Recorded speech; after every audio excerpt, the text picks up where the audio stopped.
j'ai toujours beaucoup aimé chanter. Et ça me procure énormément de joie et de bonheur. On m'a souvent empêché de chanter, justement, entre la vingtaine et la trentaine. Je chante pas dans la voiture, c'est énervant, arrête de chanter tout le temps, arrête de sourire. Non, voilà, à 34 ans, je chante quand je veux, je souris quand je veux, je fais des éclats de rire quand je veux. Euh, c'est, c'est ça qui me plaît en ce moment. Voilà, je fais plus attention à ce qu'on va penser. J'ai envie de chanter dans la rue, je chantonne dans la rue. Ça me procure beaucoup de bonheur en ce moment. Ben, en fait, c'était une passion un peu cachée. Parce que depuis que je suis née, j'ai toujours chanté. Déjà, les chansons de Disney, je les chante tout le temps. Tout le temps. J'ai toujours une petite chanson de Disney qui trotte dans la tête. Et même quand j'entends la radio, voilà, c'est des refrains qui reviennent. J'ai toujours chantonné, hein, même en classe. Hein.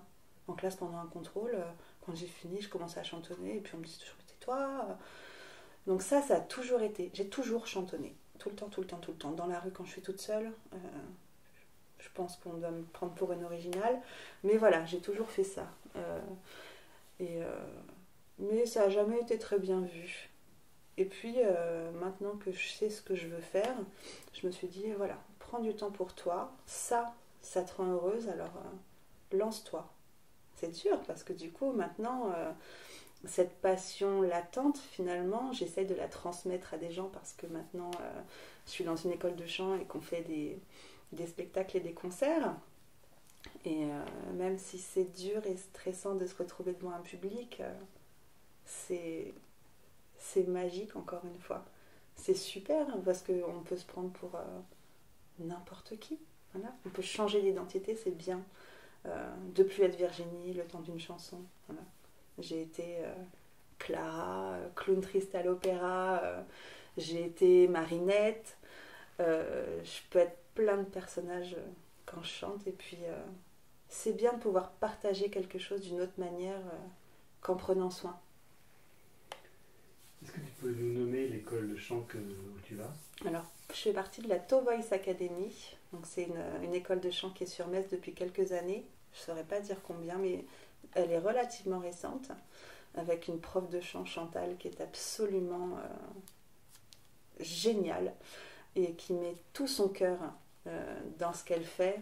Et je connaissais déjà l'école parce que je regardais beaucoup de leurs concerts. Et je me suis dit, voilà.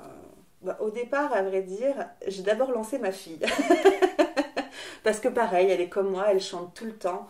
Et c'était quelque chose qu'elle avait envie de partager aussi. Donc je dis, ben, je vais t'inscrire au cours de chant. Et puis finalement, je me suis dit, ben, pourquoi pas moi.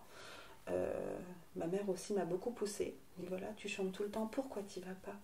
Je me dis, parce que c'est pas pareil de chanter sous la douche et de chanter dans la voiture et de chanter devant un public. C'est pas la même... c'est pas la même chose. Et puis finalement, ça a fait son petit bonhomme de chemin. Et 2 ans après, je me suis inscrite et j'en suis très contente. Ça me libère un petit peu. Ça me libère de chanter. Ça te libère de quoi? Ça libère les émotions. Je suis très émotive, mais j'aime pas trop le montrer. Je vais vraiment intérioriser tout ce que je ressens. Et chanter, ça me permet de faire sortir un petit peu toute la frustration que je vais avoir dans ma vie.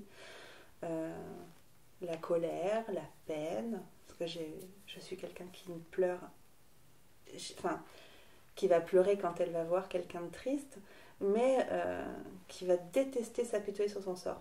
Donc je vais me contenir. Et du coup, ça me permet de lâcher toutes les émotions que j'ai en moi. Et encore, c'est libérateur. C'est libérateur de pouvoir, par une manière aussi simple que le chant, finalement, réussir à se sentir bien.